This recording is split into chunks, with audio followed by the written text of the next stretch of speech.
প্রধানমন্ত্রী শেখ হাসিনার সামনে বসে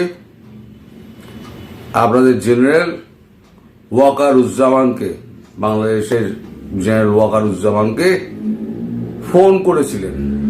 ফোন করে তিনি বলেন যে বাংলাদেশে পরপর এত বড় বড় ঘটনা ঘটে চলেছে, অথচ আপনি মুখ ও স্থবির হয়ে চুপ করে বসে আছেন।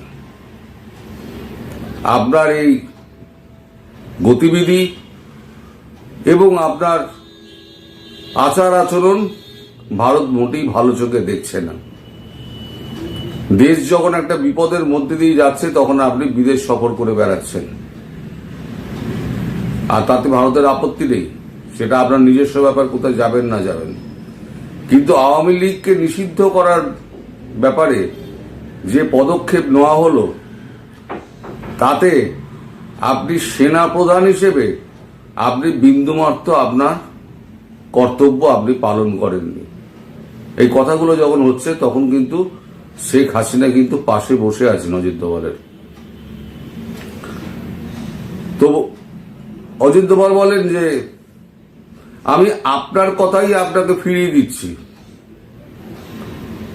আপনাকে আমরা বলে দিচ্ছি যে এইভাবে যদি আপনার দেশকে আপনি চালাতে থাকেন তাহলে ভারতের পক্ষে সেটা সহ্যের সীমা ছাড়িয়ে যাবে। অবিলম্বে আপনি ব্যবস্থা নিন, আপনার উপরে আমরা এখনো আশাবাদী। আপনাকে এটা শেষবারের জন্য বলে দেওয়া হলো, পরে বলবেন না ভারতবর্ষ আপনাকে সতর্ক করেনি। ওয়াকারুজ্জামান তখন কিছু বলতে গেছিলেন, অজিত দোভাল জাস্ট ফোনটা কেটে দেন। কালকে রাত্রিবেলা এই ঘটনাটি ঘটেছে, কখন আমি টাইম বলতে পারবো না। তো এখন জানি না ওয়াকারুজ্জামান এখন কি করবেন না করবেন সেটা বলতে পারবো না। শোনা যাচ্ছে তার আগে নাকি আমাদের সেনাপ্রধান উপেন্দ্র দ্বিবেদীর সঙ্গে তার একটা ফোনালাপ হয়েছিল, সেখানেও উপেন্দ্র দ্বিবেদী তার উষ্মা প্রকাশ করেছিলেন ওয়াকারুজ্জামানের এই গতিবিধি এবং কার্যকলাপ নিয়ে। তো সেই সম্পর্কে আমার কাছে কোনো বিস্তারিত খবর নেই। তবে বাংলাদেশে আওয়ামী লীগকে নিষিদ্ধ করার ব্যাপারে আমাদের দেশের প্রধানমন্ত্রী নরেন্দ্র মোদী যেরাম চোটে আছেন, মানে এরকম চোটে খুব একটা উনি থাকেন না। এখন মোদিজি হয়ে গেছেন এখন আগুনের গোলা, আগুনের গোলা হয়ে গেছেন মোদিজি। তার সামনে এখন যে পড়বে সে ভস্ম হয়ে যাবে, সিম্পল ভস্ম হয়ে যাবে। তিনি এখন এমন একটা মুডে চলে গেছেন, একটা মুড তো তার বার করে, তো মুডটা এখনো একটা বলে না অগ্নি শর্মা। নরেন্দ্র মোদী এখন অগ্নি শর্মা হয়ে আছেন, খড়গহস্ত হয়ে রয়েছেন। তার সামনে এখন যে পড়বে তাকে এখন কচুকাটা করে দেবেন। পৃথিবীর কারোর কথা শুনছেন না, সব পৃথিবী থেকে নিজেকে ডিসকানেক্ট করে দিয়েছেন। ট্রাম্প বলেছিলেন বন্ধু হিসেবে তার শর্ত রাজি হয়েছিলেন, গুলিগোলা বন্ধ হয়েছিল, ওরা গুলি চালাচ্ছিল, ভারত চালায়নি, কিন্তু এয়ার ফাইটিংটা হয়ে গেছে। তার মানে পাকিস্তান শেষ হওয়ার পর খুব সম্ভবত খুব বেশি দেরি করবেন না নরেন্দ্র মোদী বাংলাদেশের ব্যাপারে সিদ্ধান্ত নিতে। তাই আগে ভাগে উনি অজিত দোভালকে দিয়ে একটা সতর্ক বার্তা বাংলাদেশের সেনাপ্রধানকে পাঠিয়ে দিলেন। যেখানে লোকানো ছিল সেই জায়গায় মেরে কিরানা পর্বত, তার ভেতরে গুহার মধ্যে পরমাণু বোমা ছিল, সে পর্বত বিল্ডিং সমস্ত ধ্বংস করে দিয়েছে, সব তলায় নেমে গেছে। সেখানে এখন যাওয়া খুব মুশকিল, আর যদি যায়ও তাহলে পরে ওখানে 1000 বছরের মধ্যে কেউ ঢুকতে পারবে না, এত রেডিয়েশন 1000 বছরের মধ্যে। এদিকে ইউএস থেকে সমস্ত বিজ্ঞানীরা গেছেন, তারা এখন ইজিপ্ট থেকে একটা যন্ত্র আনিয়েছেন, সে রেডিয়েশন সেটা ক্যাচ করে। কতটা রেডিয়েশন ক্যাচ করা যায় সেইটা এখন তারা চেষ্টা করছেন, যতটা রেডিয়েশন কমিয়ে নেওয়া যায়। কিন্তু রেডিয়েশন কিন্তু লিক হয়ে যাচ্ছে, আর বন্ধ করার মতো কোনো রাস্তা নেই। ওই চেরনোবিলে যে ঘটনা ঘটেছিল, ইউএসএসআর আমলে যখন ছিল, জেলেনস্কির দেশ ছিল ইউক্রেন, সেখানে চেরনোবিলে একটা বিস্ফোরণ হয়েছিল। এখনো পর্যন্ত, ওটা বোধহয় 90-এর দশকে হয়েছিল, এখনো পর্যন্ত ওই এলাকা দিয়ে 100 বর্গ কিলোমিটার এলাকা দিয়ে কোনো গাড়ি চলাচল করতে পারে না, দেওয়া হয় না। পুরো এরিয়াটা একেবারে ব্লক করে দেওয়া হয়েছে। তো পাকিস্তানের মতো একটা শক্তিশালী রাষ্ট্র, অন্তত বাংলাদেশের থেকে তো বেশি শক্তিশালী, বাংলাদেশের থেকে অনেক বেশি এগিয়ে আছে মিলিটারিলি, তাকে যদি হাঁটু গেড়ে বসিয়ে ফেলতে পারে, তাহলে বাংলাদেশের কি অবস্থা হতে পারে একবার চিন্তা করে দেখুন আপনারা।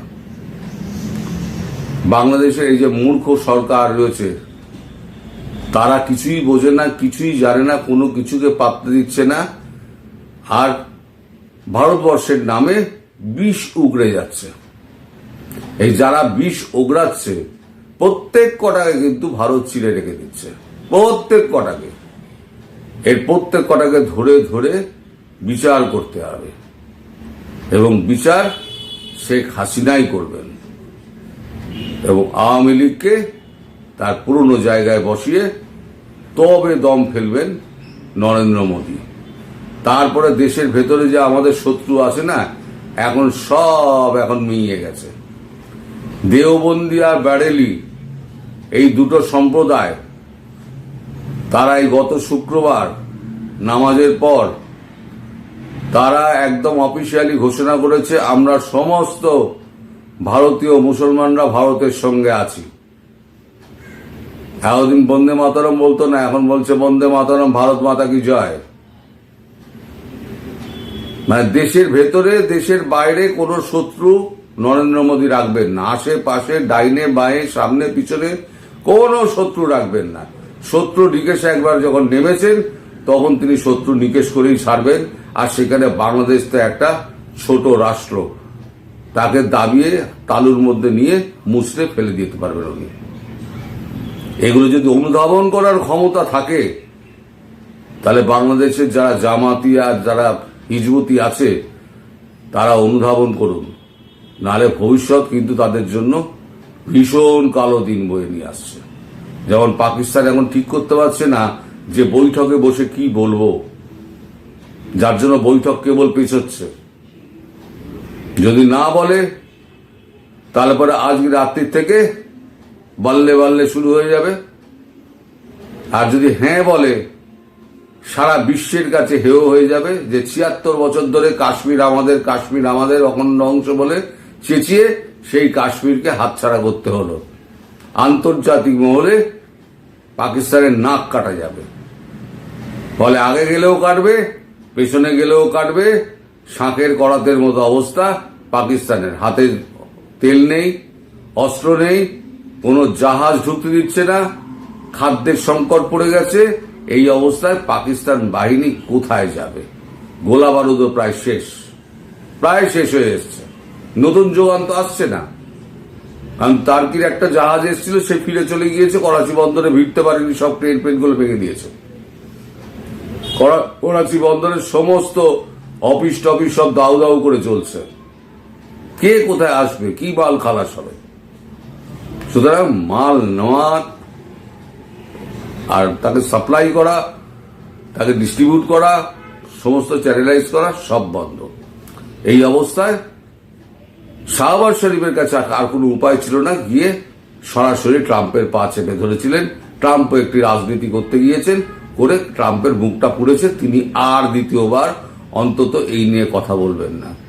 তিনি আবার একটু রাজনীতি করার লোক তো, তিনি আবার একটুখানি মুখ খুলেছেন যে কাশ্মীর নিয়ে আমি কথা বলতে চাই। নরেন্দ্র মোদী বলেছেন, দয়া করে আপনি এর মধ্যে আর আসবেন না, আপনি আপনার দেশ নিয়ে থাকুন, আমার দেশকে আমায় সামলায় দিন। আপনি কাশ্মীর ইস্যু নিয়ে এতদিন যখন কথা বলেননি, সারা বিশ্ব যখন কথা বলেনি, তখন কাশ্মীর নিয়ে আপনাদের কথা বলার কোনো অধিকার নেই বলে প্রধানমন্ত্রী সাফ জানিয়ে দিয়েছেন। তা নরেন্দ্র মোদী কতটা ক্ষিপ্ত হয়ে আছেন সারা বিশ্বের নেতার ওপরে। যারা কাশ্মীর ইস্যুতে কথা বলতে আসবে তারা নরেন্দ্র মোদীর সামনে একেবারে ঝলসে যাবেন। ফলে বাংলাদেশের মুমিন যারা আছে তারা এখন যারা যা করছে করছে, গালিগালাজ দিচ্ছে ঠিক আছে, কিন্তু বেশি দিন দিতে পারবে না।